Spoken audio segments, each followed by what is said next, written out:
মালহামাতুল কুবরা launch করার পরে আল্লাহ রাব্বুল আলামিন এই মুসলিম উম্মার এই দুরবস্থা কাটানোর জন্য ইমামুল মাহদিকে পাঠাবেন ইনশাআল্লাহ। কোত্থেকে আসবেন? নবীজি বলছে যখন দেখবে খোরাসান থেকে ব্ল্যাক ফ্ল্যাগস গুলো বের হয়ে গেছে, এইভাবে আসছে হাদিসে, বরফের উপরে সাঁতার কেটে হলেও তাদের সাথে যোগ দিও।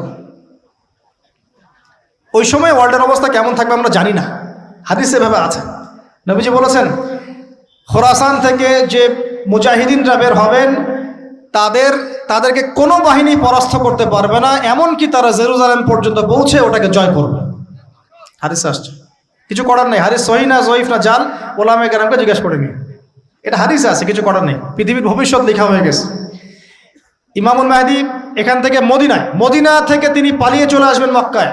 তিনি নেতৃত্ব নিতে চাইবেন না, মানুষ জোর করে তাকে নেতৃত্ব দিবে। হাজার আসওয়াদ এবং মাকাম ইব্রাহিমের মাঝখানে তার হাতে বায়াত নেওয়া হবে। কতজন বায়াত নেবেন? 313 জন। 300। এরপর শাম থেকে একটা বাহিনী তার সাথে যুদ্ধ করতে আসবে। আল্লাহ পাক তাদেরকে মক্কা মদিনার মাঝখানে বাইদ নামক জায়গায় ধসিয়ে দিন, ধসে যাবে, সব আসতে পারবে না। তারপরে বনু কালব নামে একটা গোত্র থাকবে আরবে, ওই কালবের সাথে ইমাম মাহদি যুদ্ধ হবে, ইমাম মাহদি জয়লাভ করবেন ইনশাআল্লাহ। তারপরে তিনি সারা ওয়ার্ল্ডটাকে আবার রুল করা শুরু করবেন। হাদিসে আসছে তিনি গুনে গুনে গনিমতের মাল দিবেন না, মুষ্টি ভরে ভরে মুসলমানদেরকে দান করবেন ইনশাআল্লাহ। তারপরে বের হবে মাসিহুদ দাজ্জাল মানুষের রূপে, ওই যে 4টা জায়গার কথা বললাম, সে বের হবে ইত্যাদি ইত্যাদি। এবার সে মানুষের রূপ ধরে আমাদের সমাজে প্রবেশ করবে এবং তার অনুসারীদেরকে নিয়ে ম্যাসাকার করা শুরু করবে। কিন্তু মুসলিমদের মধ্যে একটা বাহিনী শেষ পর্যন্ত তার সাথে যুদ্ধ করতে থাকবে। হতে হতে হতে হতে যখন মুসলিমরা একটু কোণঠাসা, আল্লাহ পাক পাঠাবেন আসমান থেকে ওই মাসিহকে, যে মাসিহকে তারা চিনতে পারে না। আর ওরা যাকে মাসিহ মনে করছে, তাহলে এই মাসিহটা কে? এ মিথ্যা মাসিহুদ দাজ্জাল। কথা বুঝতে পারছেন? তাহলে সবচেয়ে বড় প্রতারণার শিকার কারা হচ্ছে? মাসিহুদ দাজ্জাল ওদেরকেই প্রতারণা করছে। বুঝতে পারেননি কথা? ওদের সাথেই সবচেয়ে বড় প্রতারণা হচ্ছে। ওরা মনে করছে এই সত্যিকারের মাসিহ, সে আসলে আমরা বিশ্ব রুল করব, সে সত্যিকারের মাসিহ নয়। ঈসা ইবনে মারিয়াম আসবেন কিভাবে সেটাও এসেছে। 2 জন ফেরেশতার কাঁধে ভর দিয়ে তিনি নামবেন শাম অর্থাৎ সিরিয়ার দামেস্ক শহরের মধ্যে। কোন শহর? দামেস্ক। এই জায়গাগুলো খুব বরকতময়। আল্লাহ নবী দোয়া করেছেন, আল্লাহ শামে বরকত দাও, আল্লাহ ইয়েমেনে বরকত দাও, আল্লাহ শামে বরকত দাও, আল্লাহ ইয়েমেনে বরকত দাও। আর মুসলমানরা বলছিল, আল্লাহ রসুল আমাদের নাজদেও বরকত দিতে বলেন, আমাদের নাজদেও বরকত দিতে বলেন। আল্লাহ নবী বলছেন যে নাজদে বরকত না, বরং ওখান থেকে ভূমিকম্প বের হবে, ওখান থেকে শয়তানের শিং বের হবে। চিন্তা করে, ওই যে বললাম নাজদিরা তুর্কিদের বিরুদ্ধে যুদ্ধ করেছিল, অটোম্যান এম্পায়ারের বিরুদ্ধে যুদ্ধ করেছে ব্রিটেনের সাথে হাত মিলিয়ে। ওরাই এখন সারা বিশ্বে, বাংলাদেশে এদের লেসপেন্সার আছে বহুত, বাংলাদেশে এদের বহুত লেসপেন্সার আছে। তারা বলে, ওই যে দেখবেন যে যখনই আমরা এগুলো নিয়ে আপনাদেরকে সচেতন করতে চাই, মানে এরা তো খারাজি হয়ে গেছে, উগ্র হয়ে গেছে, এই হয়ে গেছে, সেই হয়ে গেছে, এভাবে করে গভর্নমেন্ট প্রশাসন সবার কাছে আমাদেরকে বিতর্কিত করার চেষ্টা করে। অথচ আমরা কি কারো শত্রু? আমরা কি এই আলোচনাগুলো করে ওয়ার্ল্ডের প্রেক্ষাপট বদলাতে পারবো? পারবো না। কিন্তু আমাদের প্রজন্মকে আমরা জানাতে তো পারবো, যাতে তারা আত্মবিশ্বাসী হয়ে গড়ে ওঠে যে আমরা এই নতজানু মনোভাব নিয়ে পৃথিবী থেকে যাবো না ইনশাআল্লাহ। আমরা পৃথিবী থেকে মাথা উঁচু করেই যাবো ইনশাআল্লাহ। মুসলিমদের হাতেই বিশ্বের বিজয় লেখা আছে, আস্তে আস্তে বিশ্ব ওদিকে যাবে, এটা তো ওদেরকে জানতে হবে। আমরা তো ওদেরকে জানাচ্ছি মাত্র। তো নাশ থেকে বের হবে শয়তানের শিং, এটা বলা হয়েছে। যাই হোক, এখন ঈসা ইবনে মারিয়াম আসবেন এই সিরিয়ার দামেস্ক, চুল দিয়ে টপ টপ করে পানি পড়তে থাকবে, মুক্তা ঝরছে এরকম পানি। তার নিঃশ্বাস যতদূর পর্যন্ত যাবে ততদূর পর্যন্ত কাফেররা মরতে থাকবে। সুবহানাল্লাহ। এমনকি তিনি খুঁজতে খুঁজতে দাজ্জাল পর্যন্ত আসবেন। দেখবেন যে মুসলিমদেরকে অবরুদ্ধ করে রাখা হয়েছে, বলবেন দরজা খুলে দাও, নামাজের ওয়াক্ত হবে, আজান দেওয়া হবে, ফজরের ওয়াক্ত। ভাই আমরা যদি ফজর মিস করি, আমরা আসলে ওই বাহিনীতে যোগ দিতে পারবো না, বেঁচে থাকলেও জানি না আমরা অত বছর থাকবো কিনা পৃথিবীতে, আল্লাহই ভালো জানেন, এটা আমরা জানি না। কিন্তু এই বিজয়ে সুবহে সাদিকের সময় লেখা আছে, আজান হয়ে যাবে, ইমামুল মাহদি তাকে বলবেন ইমামতি করুন আপনি। ঈসা ইবনে মারিয়াম বলবেন না, এই উম্মতের জন্য ইমামতির অধিকার দেয়া হয়েছে। বলেন সুবহানাল্লাহ। তিনি ইমামতি করবেন না, বরং মুক্তাদি হবেন। দরজা খুলে দাও, নামাজ শেষে দরজা খুলে দেওয়া হবে। দাজ্জালকে খুঁজতে খুঁজতে খুঁজতে এই প্যালেস্টাইন, এই জেরুজালেমের বাবে লুদ নামক জায়গায় তিনি পৌঁছাবেন। সেখানে দেখবেন মাসিহুদ দাজ্জাল আছে। দাজ্জাল তাকে দেখার সাথে সাথেই লবণের মতো গলতে শুরু করবেন এবং সেখানে তিনি তাকে হত্যা করবেন। তারপরে সেখান থেকে তিনি ইসলামী খেলাফা রিস্টোর করবেন, উর্বর হবে মাটি, সবুজ শ্যামল, বৃষ্টিপাত বেশি হবে, এগুলো হতে থাকবে। এর মাঝখানে আবার ইয়াজুজ মাজুজ বের হবে। ইয়াজুজ মাজুজ বের হওয়ার পরে পৃথিবী ম্যাসাকার করবে। তারা এমনভাবে পৃথিবীতে ম্যাসাকার করবে যে ঈসা আলাইহিস সালাম এবং তার অনুসারীরা তুর পাহাড়ে গিয়ে লুকাবেন, আত্মগোপন করবেন এবং তাবারিয়া হ্রদের পানি তারা খেয়ে ফেলবে। পরের দল এসে বলবে কোনো এক সময় মনে হয় এখানে পানি ছিল, মানে পানি সব খেয়ে সাবার করে ফেলবে। আর বুঝতে পারছেন? ঈসা আলাইহিস সালাম দোয়া করবেন, আল্লাহ এই আযাব থেকে আমাদেরকে তুমি বাঁচাও। আল্লাহ পাক তখন তাদের ঘাড়ের মধ্যে একটা ভাইরাস দিয়ে দিবেন, ভাইরাস, পোকা ভাইরাস। এক ভাইরাসের সব ইয়াজুজ আর মাজুজ শেষ। এরপরে পৃথিবীতে বৃষ্টি বর্ষণ শুরু হবে। আল্লাহ পাক কোথা থেকে জানি পাখি পাঠাবেন, ওই যে আবাবিল পাখি পাঠিয়েছিলেন না, এরকম কোথা থেকে পাখি পাঠাবেন বড় বড় নখওয়ালা। এরা ওদের দেহগুলো উঠাবে, মহাবিশ্বের কোথাও গিয়ে ফেলে দিবে, জানি না আমরা কোথায় ফেলবো। এগুলো রূপকথা মনে হচ্ছে না অনেকের কাছে? এগুলো সত্য, হাদিসে আসছে, একটা একটা শব্দ সত্য। এরপর 40 বছর এভাবে চলে যাবে, ঈসা আলাইহিস সালাম ইন্তেকাল হবে। তারপরে হাদিসে আসছে মানুষ আবারও খারাপ হওয়া শুরু করবে। এত খারাপ হবে, এত জঘন্য হবে যে আল্লাহ শব্দটা বলার মতো একটা মানুষ আর পৃথিবীতে থাকবে না। একটা মিষ্টি মৃদু একটা বাতাস আসবে, এই বাতাস মুমিনদের বগলের নিচ দিয়ে প্রবাহিত হবে এবং যার অন্তরে এক সরিষা দানা পরিমাণ ঈমান আছে, ওই বাতাসে তার জান কবজ হয়ে যাবে। বাকি থাকবে সব এই যে গরু, ছাগল, হাঁস মুরগির মতো মানুষ, গবাদি পশু। আল্লাহ বলার মতো মানুষ নাই, রাস্তা মোড়ে মোড়ে জেনা করবে। এটা আরো অনেক পরের কথা, অনেক পরের কথা। আমরা ওই যুগ দেখতেও চাই না, বাঁচতেও চাই না ওই যুগে, তাই না ভাই? আল্লাহ পাক বলছেন এরপরে, আল্লাহ রাসূল সাল্লাল্লাহু আলাইহি ওয়াসাল্লাম বলছেন এরপরে একদিন সকালে হঠাৎ করে দেখবে কেনা বেচা করতে করতে, কথা বলতে বলতে, পানি পান করতে করতে, খাবার খেতে খেতে এই যে পশ্চিম দিক থেকে সূর্য উঠে গেছে। তার মানে কি ওই দিন কিয়ামত হয়ে যাবে এবং এটা এত ফাস্ট হবে, এত দ্রুত হবে। আল্লাহ রাসূল সাল্লাল্লাহু আলাইহি ওয়াসাল্লাম বলেছেন যে কেউ বাসায় ফিরে যাবে, আহাল পরিবারের সাথে একটা দেখা করবে, এই সুযোগ পাবে না। একদম ইনস্ট্যান্ট ডেথ। একটা বজ্রনীনাদ, প্রচণ্ড মানে শব্দ, এটাতে বিকট একটা শব্দে পুরো মহাবিশ্ব তোলপাড় সৃষ্টি হয়ে যাবে, একদম শেষ। এই হলো সিংহার প্রথম ফুক, শেষ, সব ডেট। এই যে আমাদের এত বাহাদুরি, এত কিছু সব শেষ, মানে পৃথিবী আস্তে আস্তে ওর শেষের দিকে যাচ্ছে। এগুলো ভাই বিশ্বাস করেন, পৃথিবীর সমস্ত সংগঠন, জালেম, কাফের, ফাসেক, মুশরিক, মুনাফিক যা আছে পৃথিবীতে, একত্রিত হয়েও এই সত্যটাকে কেউ টলাতে পারবে না। আমরা সারা মুসলমানরা মিলেও যদি এই সত্যটাকে টলাতে চাই, পারবো না। মানে আস্তে আস্তে আলটিমেট গোল এটাই পৃথিবীর। এরপরে কিয়ামত, তারপরে তো আপনারা জানেন কি হচ্ছে, ফামান ইয়ামাল মিসকালা যাররাতিন খায়রান ইয়ারাহ, এক চুল পরিমাণ যদি ভালো কাজ কেউ করে থাকে তাকে সেটা দেখানো হবে। ওয়া মান ইয়ামাল মিসকালা যাররাতিন শাররান ইয়ারাহ, এক চুল পরিমাণ খারাপ কাজ আমরা কেউ করে থাকলে দেখানো হবে। তবে যারা লা ইলাহা ইল্লাল্লাহ এই তাওহীদের উপর থাকবে, যত বড় গুনাহ করুক না কেন আল্লাহ মাফ করে দেবে ইনশাআল্লাহ, ইনশাআল্লাহ। কারণ আমাদের জন্য নবী সাল্লাল্লাহু আলাইহি ওয়াসাল্লাম সুপারিশ করবেন। তাই বলে কি আমরা গুনাহ করতে থাকবো এখন? এটা নবী সাল্লাল্লাহু আলাইহি ওয়াসাল্লামের শান, তার মর্যাদা। আল্লাহ রাসূল সাল্লাল্লাহু আলাইহি ওয়াসাল্লাম এই কথা বলে গিয়েছেন যে কবিরা গুনাহগার মুসলমানদের জন্য আমি সুপারিশ করব। তাওহীদের উপর যারা থাকবে ইনশাআল্লাহ জান্নাত, শিরকে থাকলে, কুফরিতে থাকলে জাহান্নাম ছাড়া কোনো গতি নাই। এই হলো পৃথিবীর শেষ। আমরা তো জান্নাতে যেতে চাই কি চাই না ভাই? তাহলে এখন আমরা জানি যে এই অবস্থা কেন হচ্ছে। যখন মানুষের অস্ত্র ধরার সুযোগ থাকে না, তখন তার অস্ত্রই হচ্ছে অস্ত্র। অস্ত্র কি? মানে চোখের পানি, এটাই আপনার অস্ত্র। ইমাম শাফিঈ রাহিমাহুল্লাহ বলতেন যে তাহাজ্জুদের ওয়াক্ত, মানে যখন শেষ রাত চলে আসে, তাহাজ্জুদের ওয়াক্তে যে দোয়াগুলো করা হয়, এগুলো এমন এমন তীর বা এমন অস্ত্র যেটা কখনো ব্যর্থ হয় না। কে চিল্লাচিল্লি করছেন? পুরো আলোচনায় একবারও ঠিক বলার দরকার নাই, কারণ আপনি ঠিক বললেও যেটা ঠিক সেটা ঠিকই, আর যেটা আপনি ঠিক বলবেন না, কোরআন সুন্নাহ যদি ঠিক না বলে এটা ঠিক না। তো এই ঠিক বেঠিকের দরকার নাই। কারণ হচ্ছে আমরা যদি এই আয়োজনটা মসজিদে করতাম, আপনারা কি মসজিদে এরকম শোরগোল করতেন? কথা বুঝেন, যদি আমরা এই আয়োজনটা মসজিদের মধ্যে করতাম, আপনারা কি মসজিদেও শোরগোল করতেন, হট্টগোল করতেন? যদি করতেন তাহলে সেটা হতো কিয়ামতের আলামত। কারণ নবী সাল্লাল্লাহু আলাইহি ওয়াসাল্লাম বলেছেন কিয়ামতের আগে আগে মসজিদগুলো হবে চাকচিক্যময় এবং মসজিদ থেকে হেদায়েত উঠে যাবে, মসজিদ থেকে হেদায়েত উঠে যাবে। এমন হাদিস এসেছে যে মানুষ জামাতে নামাজ পড়বে কিন্তু মুসল্লিদের মাঝে একজন প্রকৃত ইমানদার খুঁজে পাওয়া যাবে না। তা আপনাদের কি মনে হয় সেই যুগটা আসতে বাকি আছে অনেক? তো মসজিদে যদি শোরগোল হট্টগোল করা হয়, এটা হচ্ছে একটা কিয়ামতের সাইন, যে কিয়ামতের আগে আগে মসজিদের শোরগোল হট্টগোল বেড়ে যাবে। আপনারা কি এটা চান? তো আমরা যদি এই আয়োজনটা মসজিদে করতাম, আপনারা কি চিল্লাচিল্লি করতেন, হট্টগোল করতেন? মনে করেন এখন আমরা একটা মাঠেই বসে আছি, কিন্তু এই মাঠে কোরআন এবং সুন্নাহর কথা হচ্ছে, আমরা কি হট্টগোল করব, শোরগোল করব?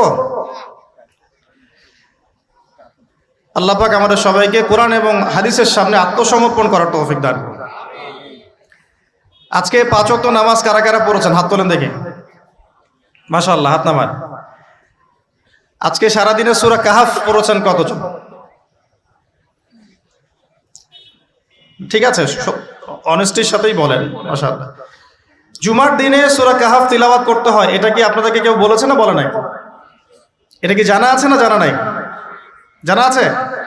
আচ্ছা, কেন প্রত্যেক জুমায় সূরা কাহাফ তিলাওয়াত করতে হবে, কেন? নবী সাল্লাল্লাহু আলাইহি ওয়াসাল্লাম বলেছেন, একটু মনোযোগের সাথে শুনতে হবে আর মনোযোগটা ধরে রাখার চেষ্টা করেন। 1 ঘন্টা 1.5 ঘন্টার ব্যাপার। আর আমি জানি এটা এমন যুগ যে যুগে মানুষ 10 মিনিট মনোযোগ ধরে রাখতে পারে না। এর কারণ কি জানেন? এর কারণ হচ্ছে স্মার্টফোন। এর কারণ কি? যে যত বেশি স্মার্টফোনে এডিক্টেড, তার মনোযোগ ধরে রাখার ক্ষমতা তত কম। আমরা এখন মনোযোগ ধরে রাখতে পারি না, এটা একটা অন্যতম কারণ। তো প্রত্যেক জুমায় নবী সাল্লাল্লাহু আলাইহি ওয়াসাল্লাম সূরাতুল কাহাফ তেলাওয়াত করতে আমাদেরকে উৎসাহিত করছেন। এর পিছনের কারণ হচ্ছে নবী সাল্লাল্লাহু আলাইহি ওয়াসাল্লাম বলেছেন, সূরাতুল কাহাফ যে ব্যক্তি জুমার দিন তেলাওয়াত করবে, এক জুমা থেকে আরেক জুমা পর্যন্ত তার যে জীবন, এই যে হায়াতটা, আল্লাহ পাক এটাকে নূর বা আলো দিয়ে ভরে দিবেন। আলোর কেন দরকার হয়? আলোর দরকার হয় কেন? অন্ধকার থেকে নিজেকে বাঁচানো বা অন্ধকারে পথ দেখা, পথ খুঁজে পাওয়া, এই জন্য তো আলোর প্রয়োজন হয় নাকি? তাহলে আপনার জীবনটাকে আলো দ্বারা ভরে দেওয়া হবে। অর্থাৎ আমরা যে পৃথিবীর জীবনে বসবাস করছি, চারপাশে অনেক অন্ধকার আছে, আছে কি নাই? এই অন্ধকারগুলো কাটিয়ে উঠতে আপনাকে সূরাতুল কাহাফ কাজে দিবে ইনশাআল্লাহ। তো নূর দিয়ে ভরে দেওয়ার অর্থ হচ্ছে আপনার জীবনটাকে আল্লাহ পাক ঈমানের নূর দিয়ে ভরে দিবেন ইনশাআল্লাহ। তো সূরা কাহাফের গুরুত্ব আছে না? আচ্ছা, 2, নবী সাল্লাল্লাহু আলাইহি ওয়াসাল্লাম বলেছেন যে সূরাতুল কাহাফ যে ব্যক্তি জুমার দিনে পড়বে এবং এর কমপক্ষে প্রথম 10টা আয়াত মুখস্থ করবে, তার জীবদ্দশায় যদি মাসিহুদ দাজ্জাল বের হয়, এই দাজ্জাল সেই ব্যক্তির কোনো ক্ষতি করতে পারবে না। খুশি হন নাই? একটু বুঝাই আপনাকে যে এই পৃথিবীতে এখন যতগুলো সমস্যা আছে বা যতগুলো ফিতনা আছে, এগুলোকে যদি একত্রিত করি তবুও দাজ্জালের সমান হবে না। নবী সাল্লাল্লাহু আলাইহি ওয়াসাল্লাম বলেছেন, পৃথিবীতে আদম আলাইহিস সালামকে সৃষ্টি করার পর থেকে কিয়ামত পর্যন্ত মাসিহুদ দাজ্জালের মতো ভয়ঙ্কর কোনো ফিতনা আসে নাই, আসবেও না। আল্লাহর এমন কোনো নবী নেই যেই নবী তার কওমকে দাজ্জাল সম্পর্কে সতর্ক করেন নাই। এমনকি নূহ আলাইহিস সালাম পর্যন্ত তার কওমকে দাজ্জাল সম্পর্কে সতর্ক করেছেন। আর আমি মুহাম্মদ সাল্লাল্লাহু আলাইহি ওয়াসাল্লাম তোমাদেরকে একটা বাক্য বেশি বলছি যা অন্য নবীগণ বলেন নাই, সেটা হলো মাসিহুদ দাজ্জাল এক চোখে অন্ধ হবে, তোমাদের রব আল্লাহ তিনি অন্ধ নন। যে ব্যক্তি জুমার দিনে সূরা কাহাফ তেলাওয়াত করবে এবং সূরা কাহাফের প্রথম 10টা আয়াত কমপক্ষে মুখস্থ করে রাখবে, এর হক আদায় করবে, তার জীবদ্দশায় যদি দাজ্জাল বের হয়, দাজ্জাল তার কোনো ক্ষতি করতে পারবে না। পৃথিবীতে যত ফিতনা আর ফাসাদ এখন দেখছেন, শিরকের ফিতনা, বেহায়াপনা, বেপর্দা, রিবা বা সুদ, মাদক, দুর্নীতি, জুলুম, নির্যাতন, চুরি, ডাকাতি, যত কিছু, সবকিছুকে একত্রিত করলেও দাজ্জালের সমান হবে না। তাহলে আমরা কি এই ফিতনাগুলো থেকে বেঁচে থাকতে পারছি? আপনি কি পর্নোগ্রাফির ফিতনা থেকে মুক্ত? আপনি কি ইন্টারনেট জগতের এই নোংরামি ফিতনাগুলো থেকে মুক্ত? আমি কি মুক্ত? আমি নিজেও মুক্ত না। আপনার সামনে ভালো সাজারও আমার কোনো দরকার নাই। আমরা যারা ইন্টারনেটে ঢুকেছি একবার দুইবারও জীবনে কখনো, তারা কেউই চোখের পাপ থেকে বাঁচতে পারে নাই। তার ভালো সাজার তো প্রয়োজন নাই, আল্লাহকে ইস্তেগফার করার দরকার, আল্লাহ মাফ করে দেন। তা আমরা কি এই যুগে ইন্টারনেটের এই নোংরামি বেহায়াপনাগুলো থেকে মুক্ত থাকতে পারছি? না। আমরা কি এই যুগের সুদভিত্তিক অর্থনীতি থেকে মুক্ত থাকতে পারছি? আমাদের যুব সমাজ কি এই যে টিকটক বলেন, পাবজি বলেন, ফ্রি ফায়ার বলেন, মাদক বলেন, কিশোর গ্যাং বলেন, এগুলোর ফিতনা থেকে তারা কি মুক্ত? আমাদের মেয়েরা কি ফেমিনিস্ট রেভলিউশনের ফিতনা থেকে মুক্ত? আমাদের মেয়েরা কি বেপরদামির ফিতনা থেকে মুক্ত? যুবক যুবতীরা কি হারাম অ্যাফেয়ার্সের ফিতনা থেকে মুক্ত? পরিবারগুলো কি পারিবারিক কলহ থেকে মুক্ত? আমাদের সন্তানরা কি ফিতনা থেকে মুক্ত? আমাদের প্রত্যেকটা খাবার কি বিশুদ্ধ, পরিশুদ্ধ না করাপ্টেড? আমাদের বিশ্বের পুরো পলিটিক্যাল সিস্টেমটা কি আল্লাহ পাকের আইন দ্বারা চলছে? আমাদের পুরো মুসলিম উম্মার প্রত্যেকটা জাতি আজকে কি কুফফারদের নির্যাতনের ফিতনা থেকে মুক্ত? তো আমরা যদি এই ফিতনাগুলো থেকে মুক্ত হতে না পারি, কিভাবে দাজ্জালের ফিতনা থেকে আমরা বাঁচতে পারি? আমি কি বোঝাতে পারছি দাজ্জালের ফিতনা কত বড়? বুঝতে পারছেন? সে যখন বের হবে তখন সে সারা বিশ্বকে শাসন করবে 40 দিন। কতদিন? যার প্রথম দিনটা হবে 1 বছরের সমান, দ্বিতীয় দিনটা হবে 1 মাসের সমান, তৃতীয় দিনটা হবে 1 সপ্তাহের সমান, বাকি দিনগুলো হবে আমাদের দিনের মতো। সত্যি সত্যি কথা কি জানেন যে আমরা এখন চিন্তা করতে ভালোবাসি না, পছন্দ করি না। আমাদের চিন্তা করার সময় কোথায়? আমাদের সকালবেলা ঘুম থেকে উঠে ব্রাশে পেস্ট নিয়ে বাথরুমে যেতে হয়, কারণ আমাদেরকে অফিস ধরতে হবে 8টায় 9টায়, কাউকে স্কুলে কলেজে ইত্যাদি ইত্যাদি।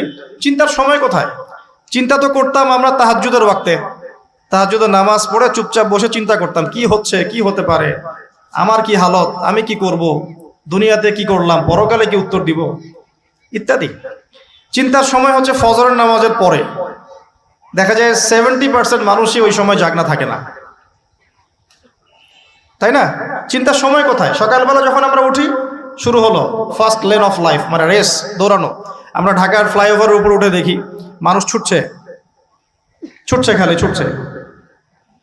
1 সেকেন্ড কেউ কাউকে ছাড় দিবে না। তখন গাড়ি ড্রাইভ করছে, 1 সেকেন্ড সে যে ছাড় দিবে, একটু দাঁড়াবে, আমরা চলে যাব, সাইড দিবে না, কারণ ও আর প্রতিযোগিতায় আছে কে কার আগে যেতে পারে। কেউ কাউকে ছাড় দেয় না। তো এটা কি কিসের প্রতিযোগিতা? দুনিয়ার। এই ব্যস্ততা কিসের বলেন? দুনিয়ার। এখন এই ব্যস্ততার সময় ঠান্ডা মাথায় চিন্তা করার সময় কোথায়? এই যে আমি বললাম একটা হাদিস, এই হাদিসটা তো চরমভাবে বিশুদ্ধ, যে দাজ্জালের প্রথম দিনটা হবে 1 বছরের সমান। কখনো কি ভেবেছেন যে 1 বছর একটা দিন কিভাবে হতে পারে? 1 বছরের সমান যদি একটা দিনকে হতে হয় বাহ্যিকভাবে, তাহলে তো এই মহাবিশ্বে বড় কিছু হতে হবে যাতে পৃথিবীর আর্নিক গতি থেমে যাবে বা স্লো হয়ে যাবে। সায়েন্সে পড়েছেন এখানে কেউ? কেউ কি আছেন ফিজিক্সে পড়েছেন? ওই যে ভাই, আচ্ছা আপনি বলেন পৃথিবীর গতি যদি না কমে তাহলে কিভাবে একদিন এত বড় হবে? এটা কি সম্ভব ভাই? সায়েন্সে, উনি সায়েন্সে পড়েছেন, ফিজিক্সে। তাহলে কি মহাবিশ্বে এমন কিছু হতে যাচ্ছে? যদি হয় তাহলে আমাদের এই সাজানো গোছানো দুনিয়ার কি হবে? আরো চিন্তা করি নাকি এর অন্য কোনো ব্যাখ্যা আছে, যে ব্যাখ্যা আমি জানি না? ভাবতে হবে। আমি চাচ্ছি আজকের লেকচারে আপনারা একটা নসিহত দিয়ে বাসায় যান, সেটা হচ্ছে ভাবতে হবে। কি করতে হবে? ভাবতে হবে, চিন্তা করতে হবে। একটু থামেন। এই যে ব্যস্ততার যুগে আপনি ঢুকে গেছি আমরা, সকাল থেকে শুরু করে রাত পর্যন্ত একটাই ফিকির, একটাই চিন্তা, টাকা পয়সা, বাড়ি গাড়ি, স্ত্রী সন্তান, বউ বাচ্চা, আমার ক্যারিয়ার, আমার রিজিক, এই তো। একটু এর মাঝে সময় নেন, আল্লাহকে সময় দেন, নিজের অতীতের পাপগুলোকে নিয়ে ভাবেন। কত বছর আমরা পৃথিবীতে থাকতে পারি? হাইয়েস্ট কত বছর? 100 বছর হাইয়েস্ট। ভাবেন তারপরে কি হবে? আমার পরে আমি কোন প্রজন্ম রেখে যাচ্ছি? ওরা কি আদৌ আমার জন্য রব্বির হামহুমা কামা রব্বায়ানি সগীরা পড়তে পারবে? আমি কি ওকে শিক্ষিত করলাম? আলিফ বাও তো চিনে না আমার ছেলেটা, আমার ছেলে আলিফ বাই চিনে না। এই জেনারেশনের একটা জেনারেশন ছিল আমাদের আগের জেনারেশন, মাশাআল্লাহ। তখন কি হতো, প্রত্যেকটা গ্রামে গ্রামে, শহরে শহরে, স্কুলে কলেজে, বিভিন্ন জায়গায় বাধ্যতামূলক আপনি আরবি পড়তেন। তো এখন বিশ্বাস করেন তো, আপনি তো বিশ্বাস করেনই, আমি জানি। বিশ্বাস করেন কি যে আপনি এখন আরবি থেকে অনেক দূরে সরে গেছেন? আপনি এই যে পড়াশোনা করেছেন, ওই যে ভাই হাত তুললেন ফিজিক্সে, মিনিমাম 20 বছর। তা আপনি 20 বছরে 20টা সূরা শিখেছেন কি? আমরা আমাদের পরের জেনারেশনকে কোন হালতে রেখে যাচ্ছে, এগুলো কি ভাবতে হবে না, হবে না? আলী ইবনে আবি তালেবের একটা কথা বলি, তাহলে আপনি বুঝবেন। আলী ইবনে আবি তালেবের নাম কি শুনেছেন আপনি? শোনা উচিত ছিল। তারা আপনার আইডল। মেসি নেইমার আপনার আইডল নয়। মেসি নেইমার সৌদি আরবের আইডল। কিসের আইডল? আমাদের আইডল নয়। আমাদের আইডল হচ্ছে মুহাম্মদ সাল্লাল্লাহু আলাইহি ওয়াসাল্লাম, সাহাবায়ে কেরাম, তাবে তাবেঈন, ইমামগণ, মুজতাহিদ কেরাম, মুজাহিদিন। আলী ইবনে আবি তালেব বলতেন যে মানুষ যখন দুনিয়ায় চলাফেরা করে তখন মনে হয় সে ছাড়া দুনিয়াতে আর কিছুই নাই, আর সে এমনভাবে দুনিয়া থেকে চলে যায় মনে হয় সে কখনো দুনিয়ায় ছিলই না। দুটো কথা ভাবেন, ভাবতে হবে। আজকের লেসনটা কি? ভাবতে হবে। তিনি বলছেন মানুষ এমনভাবে দুনিয়ায় চলাফেরা করে মনে হয় সে ছাড়া দুনিয়াতে আর কিচ্ছু নাই। আমাদের চলাফেরা এমন না? দেখেন, প্রত্যেকটা অঙ্গনেই, পলিটিক্যাল অঙ্গন, ইকোনমিক অঙ্গন, ধর্মীয় অঙ্গন। পলিটিক্যাল অঙ্গনে একজন নেতার চলাফেরা দেখলে মনে হচ্ছে সে ছাড়া কিছুই নাই দুনিয়াতে। যারা অর্থনৈতিক জীবনে নেতৃত্ব দিচ্ছেন তাদের কাছে মনে হচ্ছে আমরা ছাড়া দুনিয়ার ইকোনমির আর মধ্যে আর কিছুই নাই।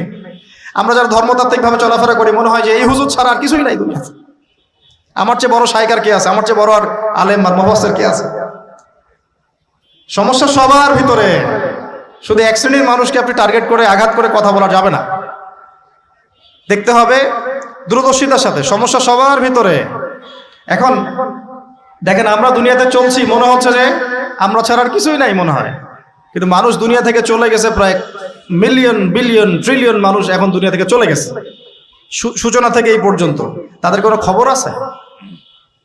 কাদের খবর আছে? যারা এই দুনিয়াতে থাকাকালীন এমন কিছু করে গিয়েছিল যার ফলশ্রুতিতে আল্লাহ পাক তাদেরকে চিরস্মরণীয় করে রেখেছে। আমরা কি আবু বকর সিদ্দিকের নাম শুনে নেই? তার কৃতিত্ব মর্যাদা কি কমে গেছে না বেড়েছে? উমর ইবনুল খাত্তাবের নাম শুনি নাই? পৃথিবীর শেষ পর্যন্ত তার মর্যাদা কি কমে যাবে? উসমান বিন আফফানের নাম শুনেছেন? তার কথা কি আমরা আলোচনা করি না সম্মানের সাথে? আলী রাদিয়াল্লাহু আনহুর কথা বললাম, তার কথা কি আমরা সম্মানের সাথে আলোচনা করি না? করি। তার মানে আমরা আমাদের কীর্তি দিয়ে, ভালো কিছু কাজ দিয়ে এই দুনিয়াতেও অমর থাকতে পারি, আল্লাহর কাছেও সম্মান পেতে পারি। এটাই কি আমাদের জীবনের উদ্দেশ্য হওয়া উচিত না? ভাবতে হবে কিনা? আল্লাহ পাক আমাদেরকে তৌফিক দান করুন। যে পয়েন্ট থেকে আসলাম, কিভাবে সম্ভব বলেন তো একটা দিন এত লম্বা হওয়া? ভাববেন আপনারা। পরের দিন 1 মাসের সমান, তারপরের দিন 1 সপ্তাহ, তারপরের দিন আমাদের মতো। এভাবে কে বিশ্ব শাসন করবে বলেন? দাজ্জাল শব্দের অর্থ হচ্ছে মহামিথ্যাবাদী। কি নাম? মানে যার মিথ্যার উপরে পিএইচডি আছে, মিথ্যার উপরে। আর মাসিহুদ দাজ্জাল সবচেয়ে বড় মিথ্যাবাদী। দাজ্জাল মানে মহা প্রতারক, যে আপনাকে এমন ভাবে প্রতারিত করতে পারে যার খবর হদিস আপনি পাবেন। আমরা আস্তে আস্তে আসতেছি দাজ্জাল এবং তার সাথে বর্তমান সভ্যতার কি সম্পর্ক, এবং সামনে কিভাবে সে বিশ্বটাকে শাসন করতে পারে। সে বিশ্বকে শাসন করবে। এখন আমাকে বলেন, আমার দিকে তাকান, আমাকে বলেন, একজন ব্যক্তি যদি বিশ্বকে শাসন করতে চায় তার অনুসারী লাগবে কি লাগবে না? একা একা একজন ব্যক্তি বিশ্ব শাসন করতে পারে? ও আচ্ছা, দাজ্জাল কি মানুষ না জিন নাকি? দাজ্জাল কে? এটা ফেরেশতা নাকি জিন না মানুষ? কি? এটাও একটা প্রশ্নের বিষয়। কিভাবে? দেখুন, আল্লাহর নবী সাল্লাল্লাহু আলাইহি ওয়াসাল্লাম বলছেন, নূহ আলাইহিস সালামের সময়ও নূহ আলাইহিস সালাম তার কওমকে দাজ্জাল সম্পর্কে সতর্ক করেছেন। তার মানে পৃথিবীর সূচনা থেকে সে পৃথিবীতে ছিল এবং সে বের হবে শেষ জামানায়, এবং বের হয়ে সে তার অনুসারীদেরকে নিয়ে বিশ্বটাকে শাসন করবে। তার মানে অনেক লম্বা একটা হায়াত সে পেয়েছে। কোন জাতি এত লম্বা হায়াত পায় বলেন তো? কোন জাতি? মানব জাতিকে এত লম্বা হায়াত পায়? একটা মিস্টেরিয়াস ক্যারেক্টার দাজ্জাল। সে কি? তারপরে দেখুন নবী সাল্লাল্লাহু আলাইহি ওয়াসাল্লাম একটা হাদিসের মধ্যে বলেছেন যে তাকে ওই তামিম দারির ওই দ্বীপে বন্দী করে রাখা হয়েছে। আপনারা হাদিসটা জানেন, অনেকে জানেন। দ্বীপে বন্দী থাকা অবস্থায় তাকে সাহাবীরা দেখেছেন অনেক বিশাল আকৃতিতে, ঠিক আছে। এবং সাহাবীদেরকে সে প্রশ্ন করছিল, তামিম দারিকে প্রশ্ন করছিল যে বাইসানের খেজুর বাগানে খেজুর কি ধরে? বলে হ্যাঁ ধরে। সে বলছে অচিরেই আর ধরবে না। তারপরে বলছে তাবারিয়া হ্রদে কি পানি আছে? সাহাবীরা বলছেন আছে।